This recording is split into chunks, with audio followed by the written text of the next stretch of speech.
your host, Nick Best, and the Angry Dad. Like I said, we're going to be going live for the majority for basically all of these podcast episodes, and then they'll just come out later for those who are not part of the Patreon. So they'll just basically get it the day after. And for those who are tuned in, just by being part of the Patreon, you can actually communicate it with us through the comments in the video. For those, those who get that link first, comment, ask us questions, and guess what? Nick will answer them. We'll go through them. We'll discuss them. We'll even cover topics and stuff like that. There's also a chat page in the Patreon where you guys can actually ask questions, request topics, and stuff like that. So, there's quite a bit to offer in the Patreon for those who join. We really appreciate it and all that good stuff. Yeah, we got a lot of stuff we're getting ready to do. We're kicking off. The Patreon's got a page where you can get some things like T-shirts and autographed pictures, stuff like that, stickers, all that stuff will be coming. And then we also, at some point down the line, we'll be offering some programming as well as individual programming. But that will, like me programming individually for people, will be a case-by-case basis.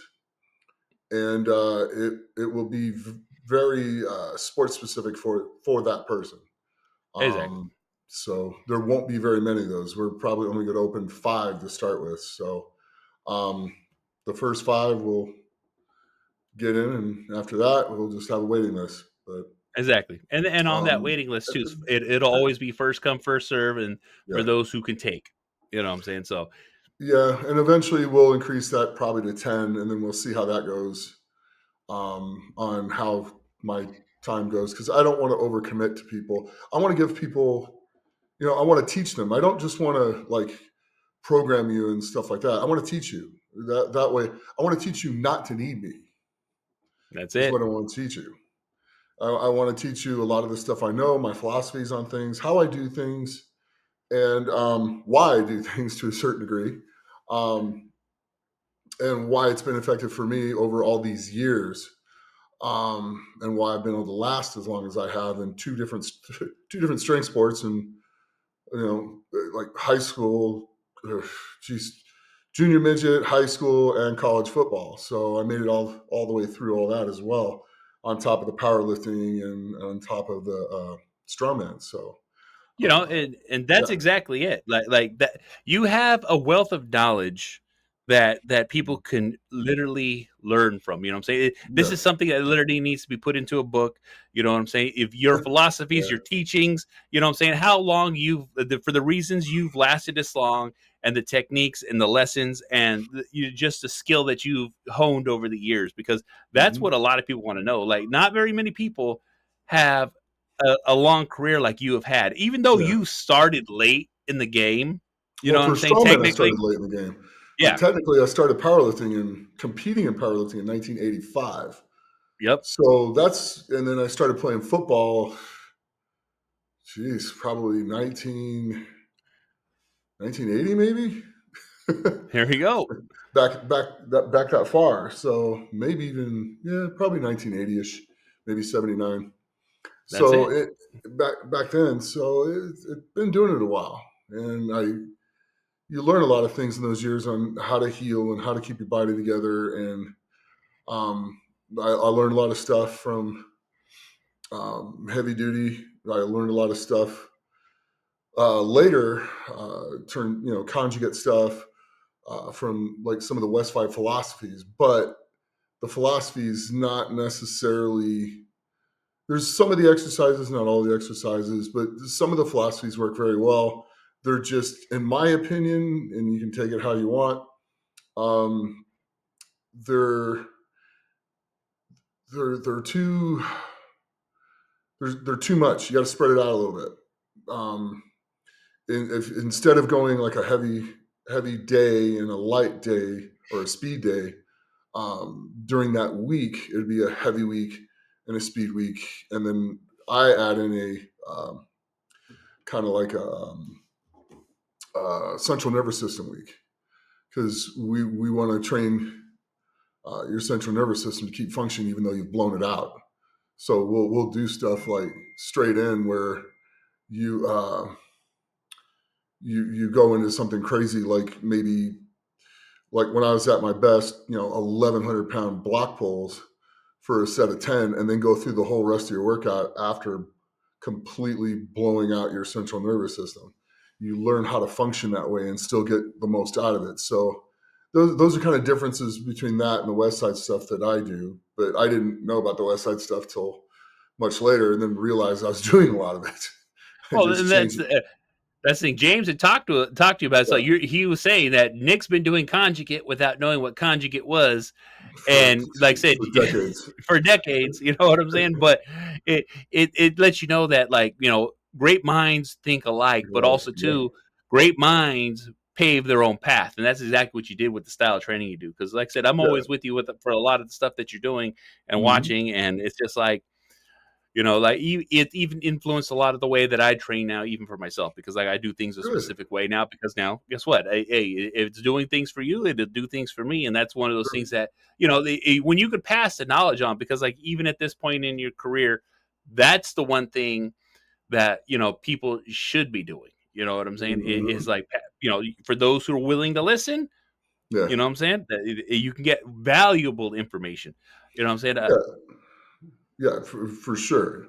So, and then I learned a lot of stuff from Ed Cohen, and I learned a lot of stuff from Bull Stewart, and mixed all that with the stuff from Heavy Duty, where you're not trying to do a bazillion sets. You're trying to go one, two, maybe three, but usually one or two super hard, really just all out sets and move on to the next exercise. In some cases, one all out set and then move on to the next exercise. Like when I go and do deadlift for reps, it's one set of 20 to 25 reps with 500 when I was on the money. So it's it's all out. There's nothing left when you get done, and then you move on to the next exercise, and then you group your exercises to work and complement uh, the events that you're doing or the deadlift or whatever it is that you're training for.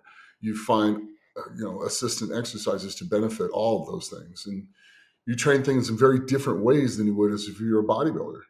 Bodybuilders are slow, controlled contractions. You're squeezing the muscle.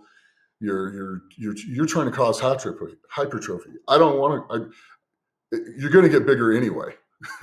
You're going to have hypertrophy. I'm sorry, it's just going to happen. Is it going to be to where you look like a bodybuilder? Maybe, maybe not. But what you are going to get is stronger and faster and be able to handle tonnage and be able to walk away from it in one piece. A lot of people will comment how I do like iso rows and stuff like that. And oh, you're using a chest supported row, and yeah, I'm using a chest supported row because it's safer.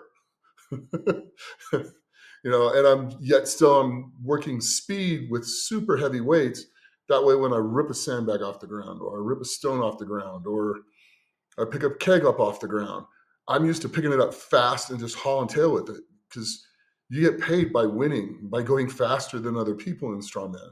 So you got to be ridiculously strong and pretty quick. So it doesn't matter if you can pick up a 300-pound keg and carry it someplace and go pick up another one and carry it back if everybody finishes before you do. Yep. The goal is to finish before everyone else. So it's a couple of those little things that make a big difference. And then when you're coaching people, like if I'm going to coach somebody and I go to a contest, I'm coaching one, unless they're best friends, that type of thing. If like in they're training together, they're doing everything together. Unless they're best friends, I'm going to coach one person. I Yep. mean, if they're best friends and they're best friends and they train together, they train together. So I can train both of them at the same time, not have to worry about it. But I'm going to go. The thing is a lot of these trainers, the coaches that show up to coach them, don't know how to compete because they didn't compete. So there's the little things that make massive differences at an elite level. Something as simple as putting liquid chalk on your stomach and then putting your shirt on and then putting chalk all over your shirt when you go to do the log will keep the log from slipping down your chest if they don't allow, spray tack or anything else. It'll make a massive, massive difference. And, you end up being able to clean the log and then just press it right overhead. Some of the guys are working with a guy he could pretty much, if he can clean it, he's going to press it. And he had a little small problem cleaning one of his attempts and went in the back and did exactly that. And he was able to clean it and press it like it was nothing when he got it up to his shoulders. So it's little things like that that make a massive difference. Anybody can program. Oh yeah. Anybody can, here's all the lists of these things to take, which is kind of stupid because, I mean, you abuse anything, you're going to really greatly shorten your career. So, I mean, that's not what a sign of a good coach. It's not. It's getting people to do it as healthy as possible, most efficiently as possible, and then knowing at the competition how to adjust and work the events to be successful at them. You get guys like with these tacky problems people have been having all the time, and they'll bring 2 different types of tacky, or now sometimes 3. Bring 7 or 8, not 1 or 2. Bring like 7 or 8. So any weather that shows up, you're going to be able to stick to the stone. And then the other thing you got to realize is a lot of these guys put a boatload of tacky on, and they go out to do it, and they turn the stone into like a slippery grease ball. They've put so much of the tacky that doesn't work on. They go out and everybody's just slipping and sliding on the thing.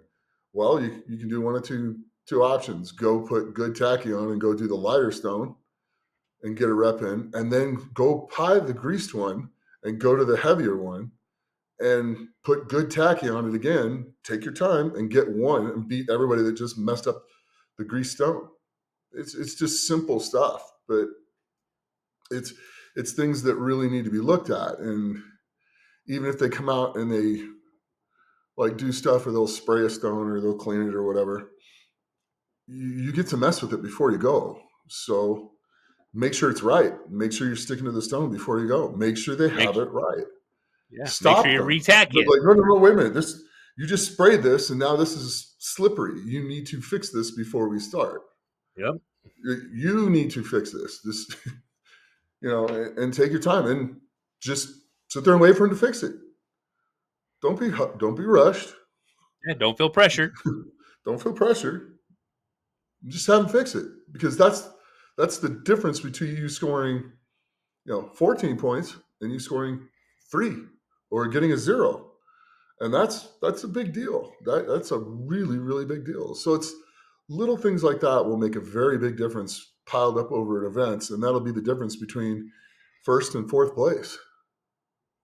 It's just like that. And then, making sure you have your head right when you're going into things, but you're not so keyed up and like nervous and excited that you can't function efficiently. The goal when you get out there to compete is to function. You want to go out there and get after it. Like, there is no holding back, but you want to, how did my football coach play with controlled, reckless abandon is what my old football coach used to say. You play with controlled, reckless abandon. It's the same thing in strongman. You go out there with controlled, reckless abandon. You need to go out there and let it fly, but it has to be controlled. And, getting super excited because everything's on the line on the last event, and you start kind of like, you got to stay calm.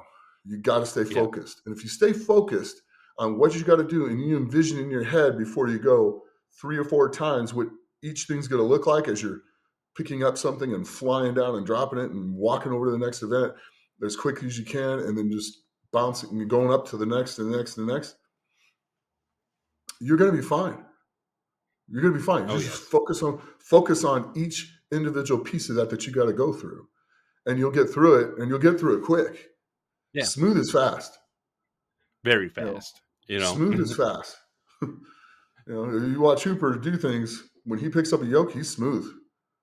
He's real smooth with the yoke. That's why he's so fast. He's quick and he's smooth. Makes a big difference. But he's not rushed. Well, and that's the thing too. He's very methodical, and just like you're saying, you got to have a certain amount of control. You got to have a certain amount of push.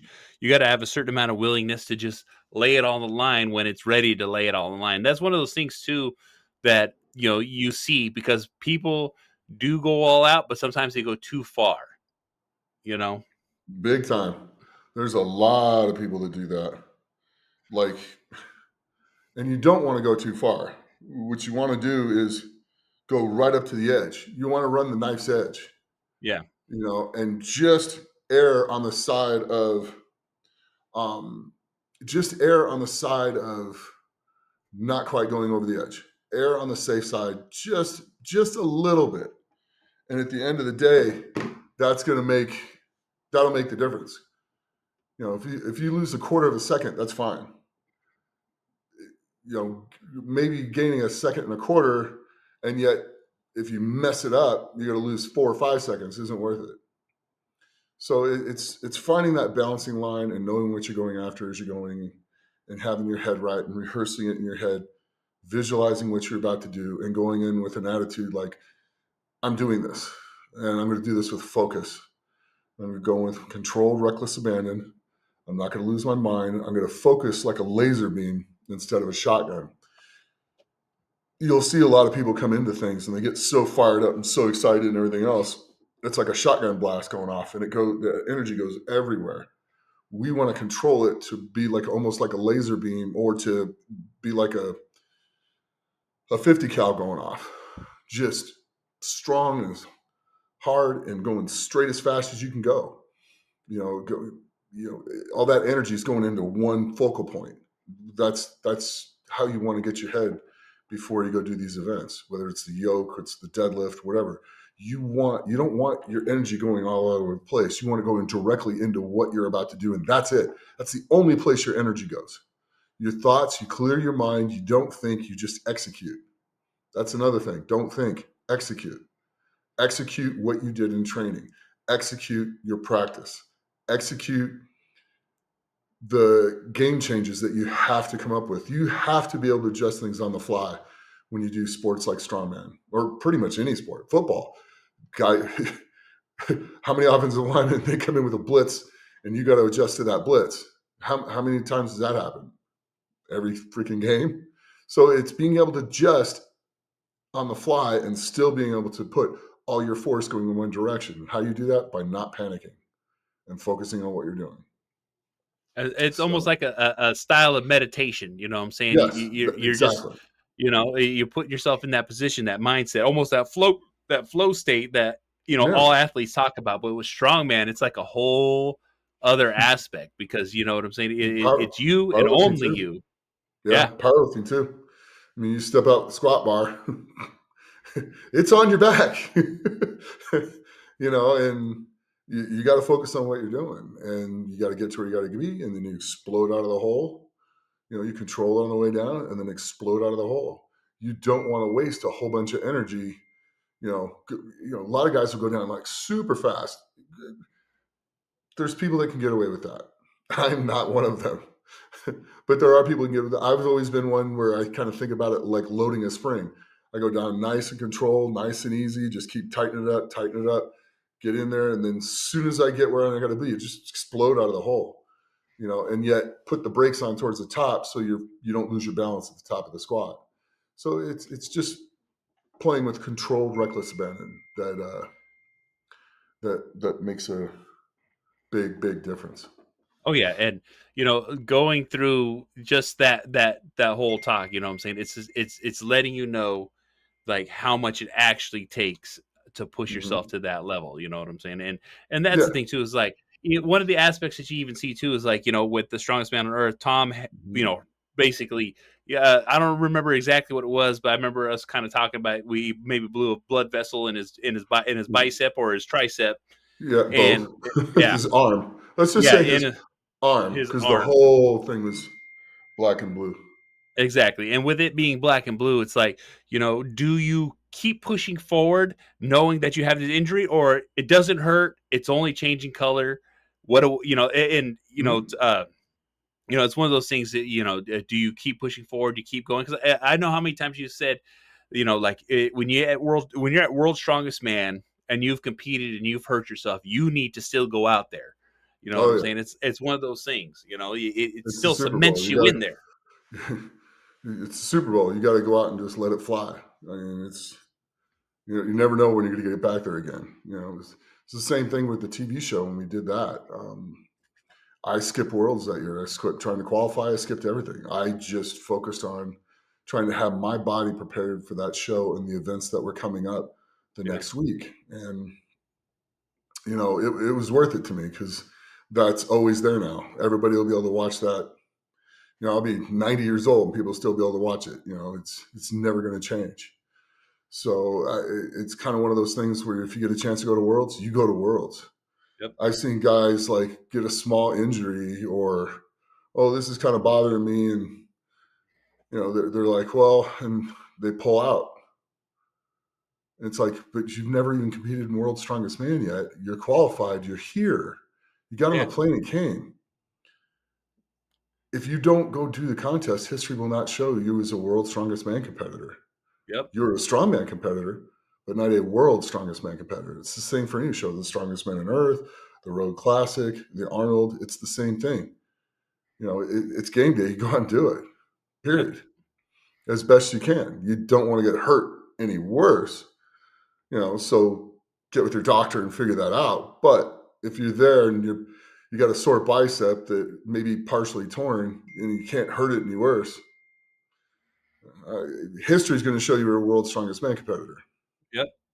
It's always going to be there. It's never going anywhere. Just like no matter what, for the rest of Evan Singleton's life, no matter what, he will be the strongest man on earth in 2025. No one's ever going to be able to take that away from him. Yep. And that's the biggest thing about when you win something, just like Eddie Hall will always be the 2017 World's Strongest Man. Brian Shaw will always be a 4-time World's Strongest Man and the strongest man on earth. And the Arnold Classic strongman champion.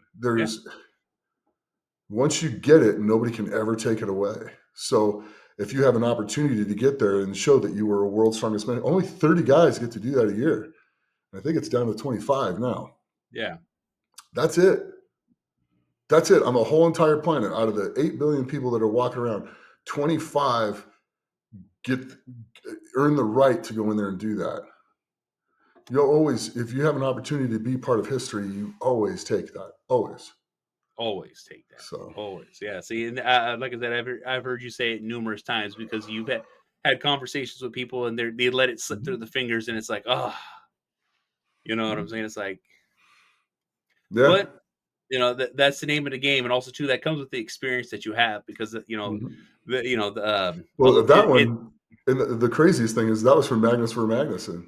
Yeah. And he was talking to Misha Kukliev because he hurt his arm pretty bad going. I think we were in China, and he hurt his arm pretty bad, and he was going to withdraw because he made it to the finals. Yeah. He made it through the qualifying heat, but his arm is really messed up. And Magnus walks over to him. He goes, you want that to say World's Strongest Man finalist. You'll be in the top 10 in the world no matter what. If you don't do that, you won't be in the top 10. Yep. And Misha listened, and he went in and did the best he could. He didn't get hurt any worse, but he went in and did the best he could and made the finals that year, which is pretty cool. It will always show him as a World's Strongest Man finalist for that year. Exactly. That's history. It's never going to change. Set in stone. It's set in stone. Yeah. Yeah. And like I said, that's a lot of knowledge that like I said, it's a new generation. It's it's a new batch of young kids that are coming. I say kids, you know what I'm saying? I'm older than them, and Nick's older than me. But listen, Sonny, I gotta give me pickleball. Can I buy your bench? I need to get a pump before my game of pickleball. For those who know, you'll watch that video. Yeah, that was pretty cool. Oh yeah. People are like, guys in his 30s. I'm like, no, dude, I'm not my 30s. Oh yeah. Yeah. I've been in my 30s in over 25 years. So yeah. So there's that. That's it. Yeah. But yeah, that was good times. You know what I'm saying? And that's one of those things too. Is like even right now, we're still being part of a lot of things going on. So that's always fun. Was it Richmond, Virginia in November? Yep. Is it November seminar? So that's something for everyone to keep an eye out for. I'm actually going to put that up in the Patreon too. I'm going to create like a calendar list of events Nice. that you'll be at. So at least, Yeah. people have updates and stuff like that about like, hey, Hmm. you will be here. This is where you can be seen, autographs, pictures, all that good Yeah. stuff. Because and then also too, you will in September. Man, I was going through my calendar. Unfortunately, I'm going on vacation that week of Chad's show. Yeah. So I'm not going to be able to get. I was really looking forward to going too because I was like hanging out with Chad, Trey, and all them, especially for that Yeah. Me strongman too. show. Yeah, that's gonna be pretty cool. But you will be there, and I think that's the Hmm. weekend of the 20th of September. Yep, it is. Hmm. Yeah. So. Yep. So I'll be there. It's gonna be pretty cool. Oh Sandusky yeah. and stuff like that. That's gonna be fun, and I'll be commentating. So I'll be the announcer. So I'll be sitting there reading out the guys' names and talking about them and encouraging them, letting you guys know kind of the pluses and negatives to this event. One of them is gonna be a boat pull. Oh man, there That's you gonna go. be freaking cool. That's gonna be That awesome. really is gonna be cool. That's it. Let Chad So know you need that list early. that's all right. It'll be good. Oh yeah. So yeah, it's gonna be a good next few months here. It really is. I'm Oh pretty yeah. excited about everything. And yet still make time to do the little things that are important, make time for the people that are important in your life. Um, you know, Ben's one of my best friends, and not only do we do this, we still call and bounce things off each other and stuff like that. And Exactly. then I still have my quiet time where I still try to meditate and get my head set right and do the things necessary to keep moving forwards and to keep being better and keep improving myself. And that's things I want to inspire people to do all the way around. I just want people to be the best you can be. Don't be the best me, be the best you. Because being the best me is, I mean, there's only one me, there's only one you. Be the best you. And you're going to have something that you're better than me at. And that's great. Be the best you. That's the whole goal in life, is just be the best you can absolutely be. And take Exactly. care of your loved ones and take care of the people that are important to you, and you know be kind to people. There's so much in this world that is just brutal and mean, and you know be the good person about it. Don't let people hurt you or your loved ones, but always be the don't get walked over, but be the higher road. Take the higher road, and be the best you. Success is the best form of revenge you can ever have on anybody, is Yep. to enjoy your life and live your life to the fullest. And that success will say all it needs to say. You don't have to do anything to get even with anyone or anything Yep. else.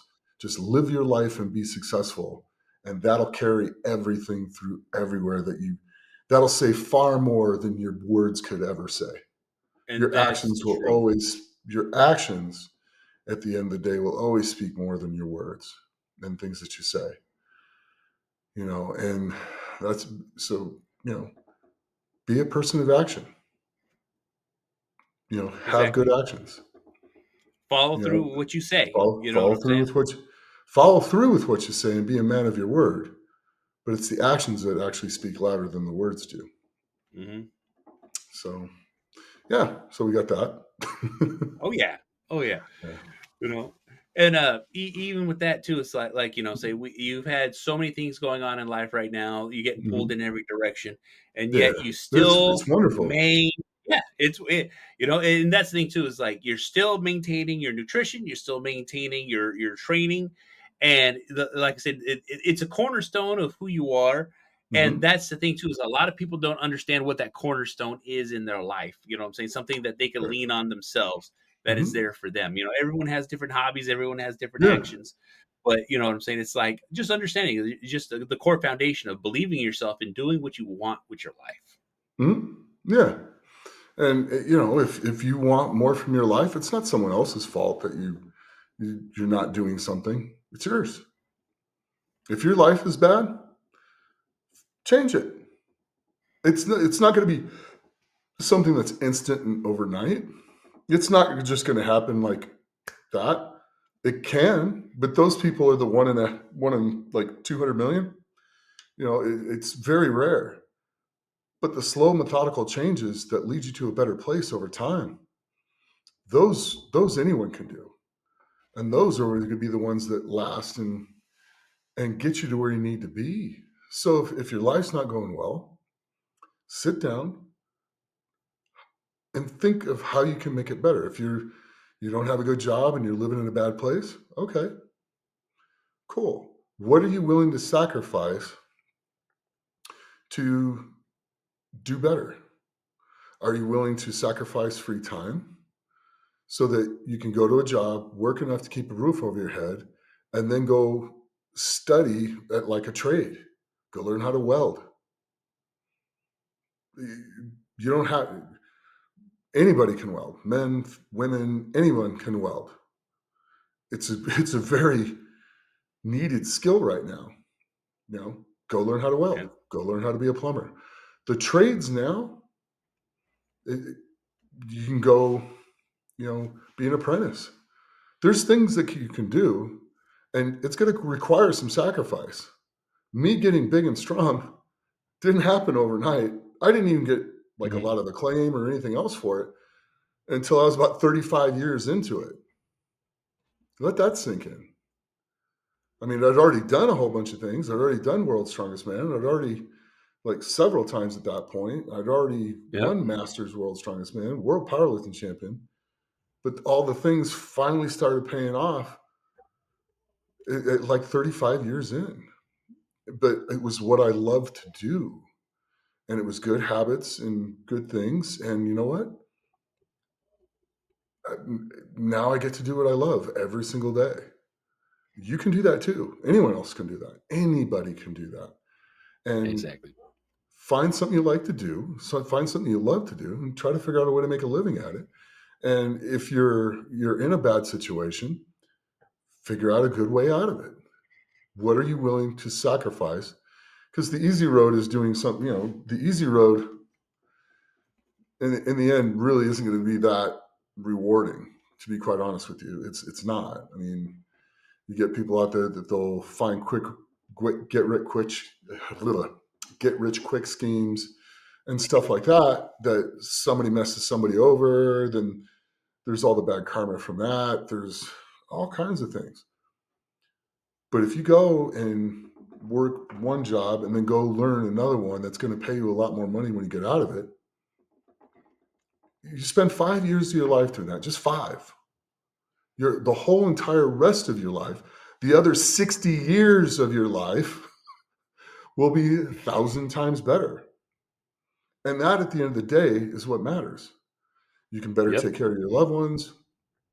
You can better take care of your wife, your kids, just everybody. And take better care of yourself. And then you'll have a much better self image of yourself. And you'll have earned it. Nobody gave it to you. You went out and got it. And there's nothing to stop anybody from doing these things. Nothing. Like literally nothing. Yep. It's just the sacrifice of doing one job and then spending a little bit of your time doing that. So, okay, so maybe you don't go out with your friends that much for 5 years. If they're still your friends, they're still going to be your friends, Yep. even after that, because that's what friends are. If you have to see Exactly. them all the time or they won't talk to you, that's not a friend. That's an acquaintance Yep. that is reliant on you for how they feel. Friends, you cannot.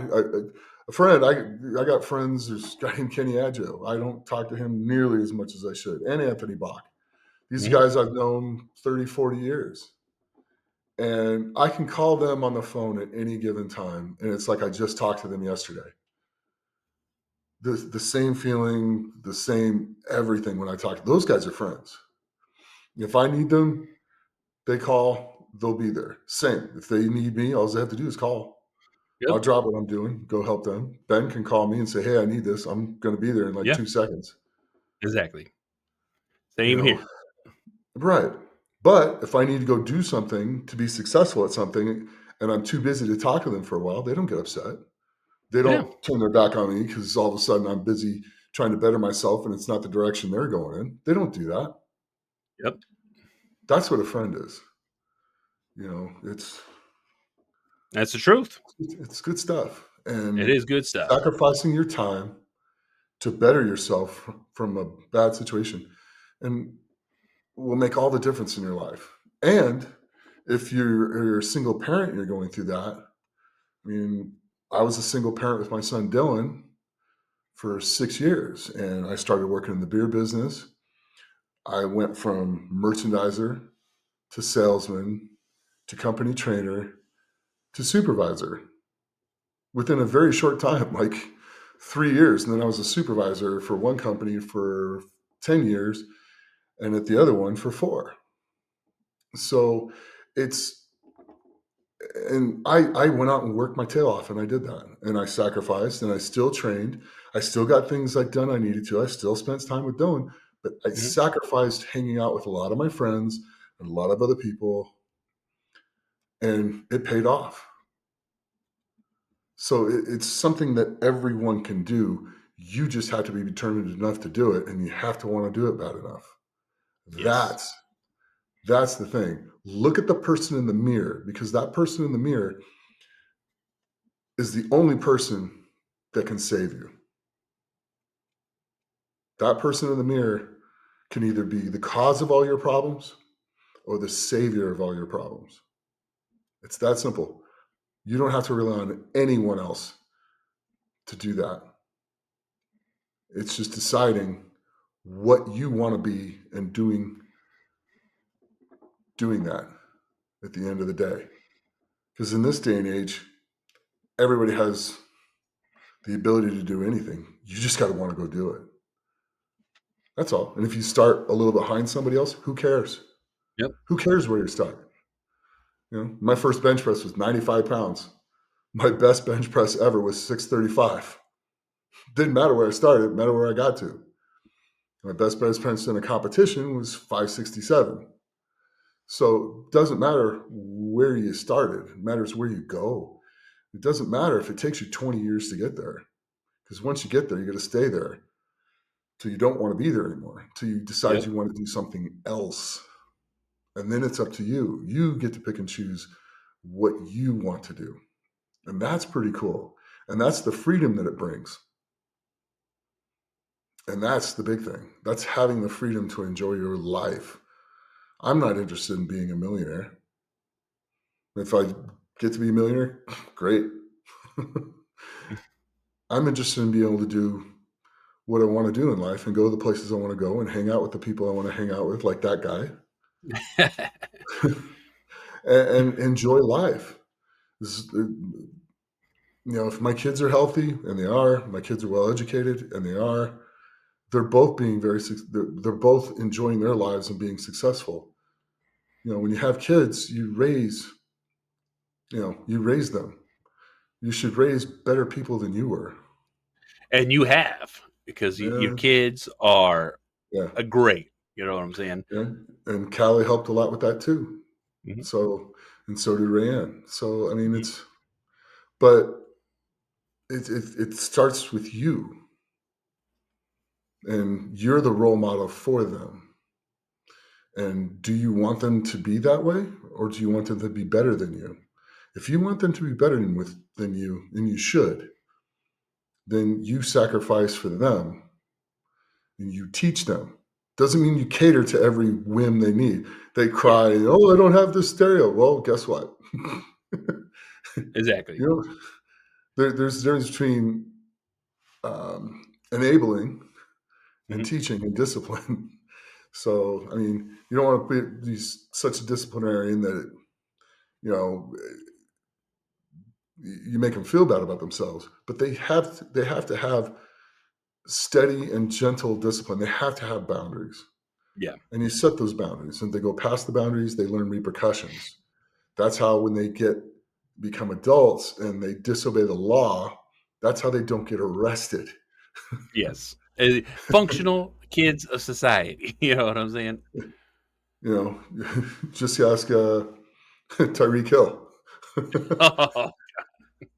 Here, let me drive 100 miles an hour through a construction zone next to the stadium Exactly. and then get pulled over and have an attitude problem with the police. Yeah, like That's I bad didn't do nothing parenting. wrong. That's Yes. that's his parents' fault. if his father was actually a good father to him, he would know he was out of line. Yep. He would know that's unacceptable. And his mother the same way. That's bad parenting. That just the kid was a star and they didn't keep him grounded. I can tell you whose parent. I can tell you I know some very good parents whose kids don't do that. Mhm. Frank Mir, Frank and Yep. Jenny Mir. Bella's outstanding. Cage is outstanding. Ronan's outstanding. They're great kids. They really are, and that's a credit to them. So you know it's it's the boundaries that you set for them. It's the love that you give them, Yep. and as they grow up, they'll make the right decisions. They might make some mistakes, and that's the thing.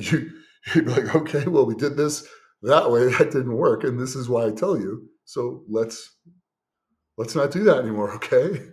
That's it. And then that's your mulligan. But you You teach know? and learn and love, and and they're not a burden. They're the No. best things you can ever do Exactly. because You know? their success is your success. That's it. You Their know? love is your love. Big time. Big time. So I have 4 kids and, Nick's met all yeah, my kids. yep. And, like my He's a oldest good is dad. living his life, doing his thing, and he calls me at least twice a month just to check in on me. He's making sure that Yeah. I'm okay. And I'm like, no, he's doing good himself. You know what I'm saying? Yeah. Almost all my kids are in college, and they're all just living their lives, doing their thing. My youngest one's getting ready to start football this year, so his Mhm. first game's going to be this Friday. So I'm gonna be out there Friday watching his first game, first for his JV team. So Nice. Friday Night and that, Lights. exactly. Exactly, and it's going to be great too because just like you said, is all like I knew how I was growing up, and now that all my kids have grown, it's like they are 10 times better people than I ever was, and that's just like how you said. That's exactly what you want. You know what I'm Yeah. saying? Yeah. That's it. And I know. I couldn't be more proud of mine. Dylan's off doing his thing. 24, he bought a house. He's engaged to be married. That's it. He's And doing for well. those who are in the Las Vegas area, Dylan, Yeah. did he start? Did he already get his real estate He's business going? yeah, he has his real estate business. Yep. That's it. We need to Yep. have him send us or send me his information, and I'll put it in the show Mhm. notes for those who Okay. are living and wanting to buy in Vegas. Yes. Buy or sell in Vegas. Yeah. Exactly. And then Jess just started women's lacrosse at D1. D1 at Austin P D1. in Clarksville, Tennessee. That's So it. she had her first week of practice and stuff like that, and classes and everything else. I talked to her today, and she's so excited. It was so cute. It really was. And she's just like, "I'm sorry, I haven't been calling you that much." I go, "Honey, Yeah. I played college football, honey. I Yeah. understand how busy Yeah. you are. I know what's going Yeah. on. Exactly. Just I'm going to call you. You call me, and we'll get a couple minutes here and there, and we'll talk. I understand how Is busy you are, plus all your is friends and all the things that you're doing. So I yep. get it. It's okay. I know you love me, and we're not, you know, we're Yeah. not going anywhere. So Exactly. you just reach Exactly. out and you just call me back when you can, Yeah. or I'll call you back when I can. That's it. So if I'm traveling or doing something, but I mean, could be more proud of them. Really couldn't. Oh yeah. Very well. Let's shift gears a little bit. You know what I'm saying? Okay. I start you start crying. You know what I'm saying? Oh, Nick, I'm you not. do get I, emotional. I I know. know. I do. But it's because I care. But exactly. Exactly. But let's switch a little bit into, you know, Mm, um, Nick eats basically the vertical diet style, just with a mm, slight tweak. And yeah. a lot of people always ask, and it'll always be a question. Is like they're like, "What do you eat to fuel you?" You know what I'm saying? And just Yeah. give them the basic rundown because you live a very simple life with a very Mm. simple diet. Because when I stay with you, you know what I'm saying, we don't eat exactly the same, but I don't mind eating the way you do. Yeah. It's pretty simple. I've cut from 3 pounds of red meat a day to 2 pounds of red meat. Um, and then I'll throw another optional protein in there, whether it's a pound of chicken or a pound of salmon or tuna fish or whatever, like a couple cans of tuna fish or some or cottage cheese. non-fat cottage cheese, that type of stuff. And then it's all white rice for my carbohydrates. Sometimes there's some potatoes thrown in there because you can have those too, but it's mostly white rice. Chicken stock, put that in there to help with digestion and stuff like that. And then a few of the vegetables thrown in, like bell peppers and carrots and a little bit of spinach, stuff like that. Um, good, eggs, uh, probably 8 eggs a day, which isn't too much. It's not a lot, but it's not a little. Yeah. Um, Probably about 8 eggs a day, which the yolks have a lot of benefits to you. They help a lot of stuff in your brain because your brain's mostly cholesterol, so don't Cholesterol. forget that. Yeah, cholesterol is not bad. No, it is not bad. It also drives all your hormones in your body. So if you have Yes. cholesterol that's too low, those won't work right. Um, That's what a and wink it's wink. yes. So you want to be eating some. You don't want 400, but you don't want to avoid it like the plague. You just don't want to overdo it. That's all. A little moderation goes a long way. So, and then a busy, active lifestyle, stuff like that keeps that number down naturally anyway. Yeah. So, I'll have a little bit of sweets here and there, but not very often. We'll go out when Ben comes to town. We'll go film some videos, and that's when I'll get the majority of like desserts and stuff like Exactly. that. You know I what I'm saying? don't eat Well, a we gotta try the hot spots. You know what I'm saying? right, right. The Vegas life. Yeah, yeah. Kind of like the cheese shell tacos, stuff like that. That was Oh amazing. yeah, And exactly. would that be something I eat all the time? No, but every once in a while, man, they're delicious.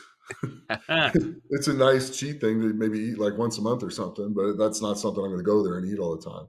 But Exactly. picking decent restaurants, go get a decent meal in.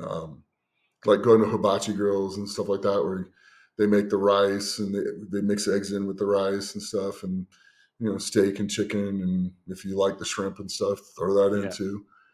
Stuff like eating good, solid food. I try to eat as little processed food as possible. I don't eat a lot of chips. Yeah. I don't eat a lot of other stuff. I really don't. I stick to a very basic diet. I mean, I spice it up with pepper, with you know, like cayenne pepper, stuff like that.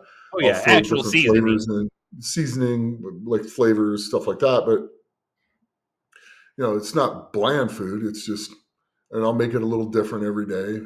Like Yep. one day I'll use taco, the next day I'll use au jus sauce, the next day I'll throw like non-fat cottage cheese in with it to make it creamy tasting, stuff like that.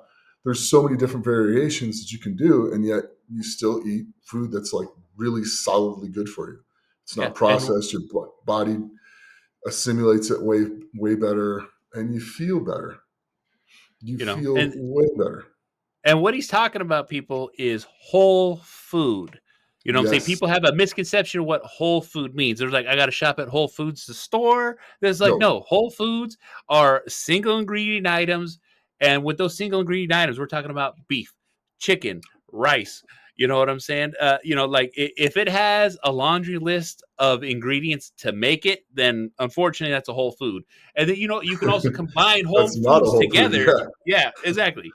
You know, Yeah. and there's a lot of work, there's a lot of paperwork on, like what we're talking about is the closest thing that how Nick eats is the Stan Efferdine style Hmm. of the vertical diet. Vertical diet. Yeah. And yeah, and one of the things too I found by eating in that vertical diet, it's definitely helped me with a lot of issues that I've always had, because a lot of people have bloating, they don't feel Hmm. good, you know what I'm saying? And it's all due to Gut like flow. poor yes, you know what I'm saying? And it's all to do to Hmm. poor digestion, because you're Yeah. you're jamming yourself full of food that doesn't burn well.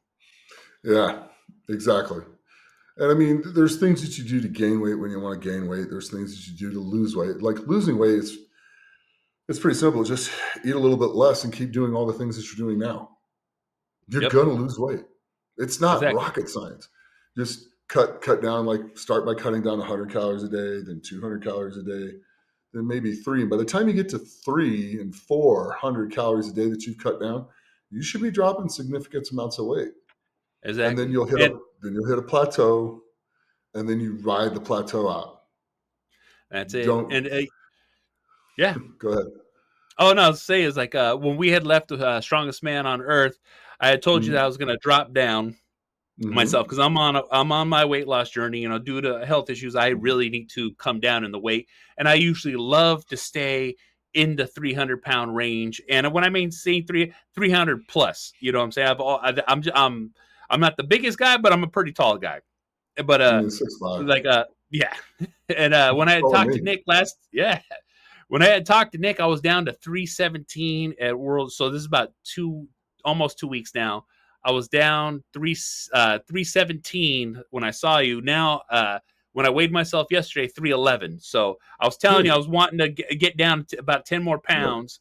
You know what I'm saying? So like it's slowly getting there, but just like how you said, it's bringing down the calories, continuing what you Mm-hmm. do. You know what I'm saying? And also too, it's like it doesn't have to happen overnight, even though we all Mm. want it to. Yeah, and then there's reasonable expectations when it comes to that as well. At first, you're going to lose weight pretty quick. It's going to come Yep. off pretty quick, and Yep. then you're going to like slam right into a wall. The thing is when you slam into that wall, 4 pounds a month is plenty Hmm.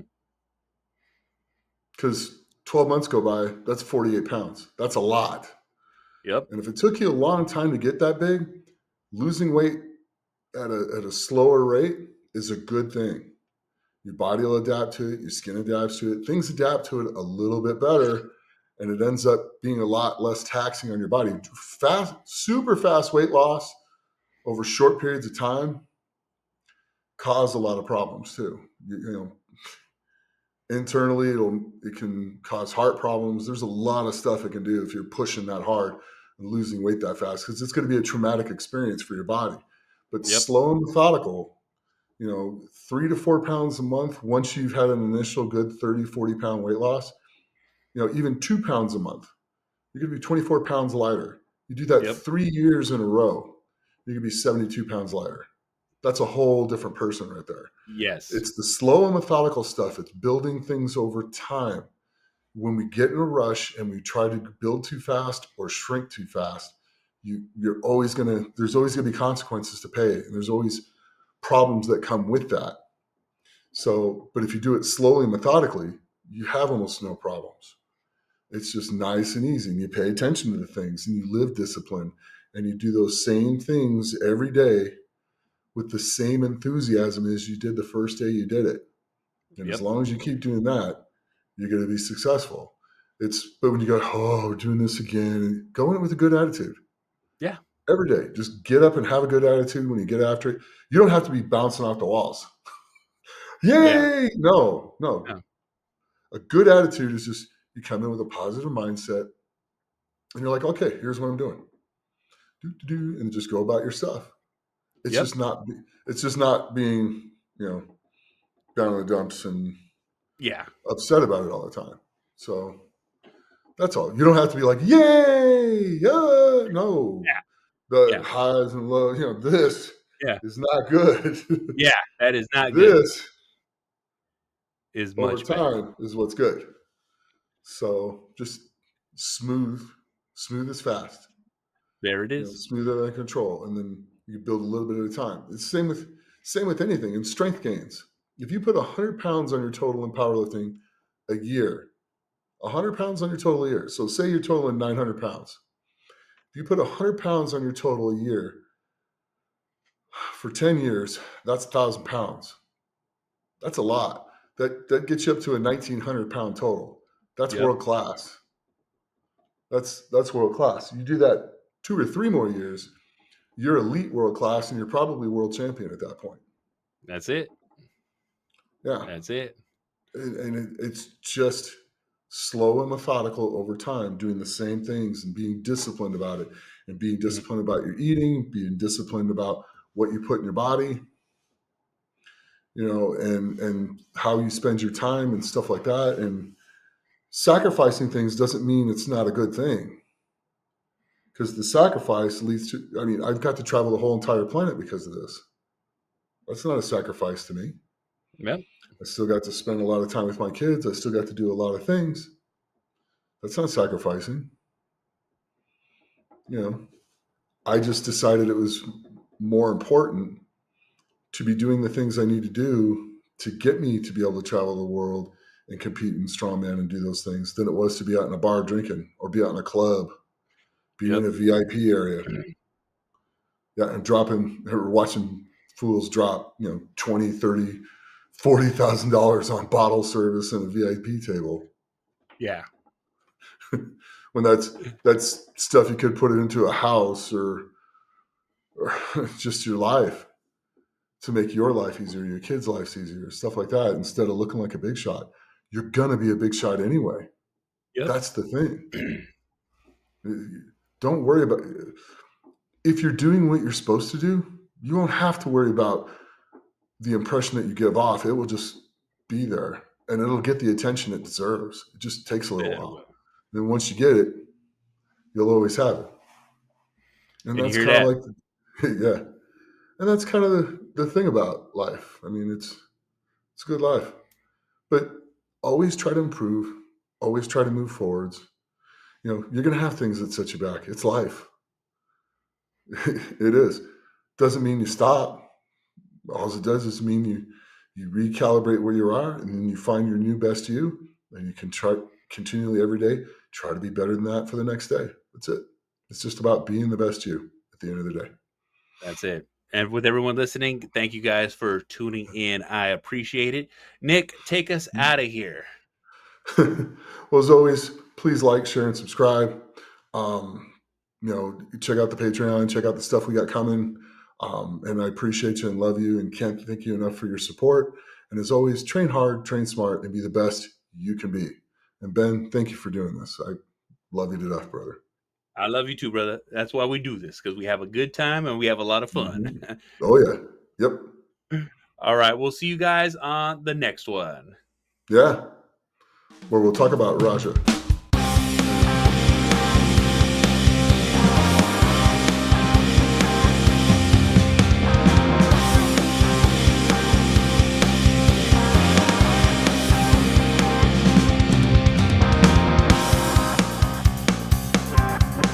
You're listening to The Best Experience with Nick Best.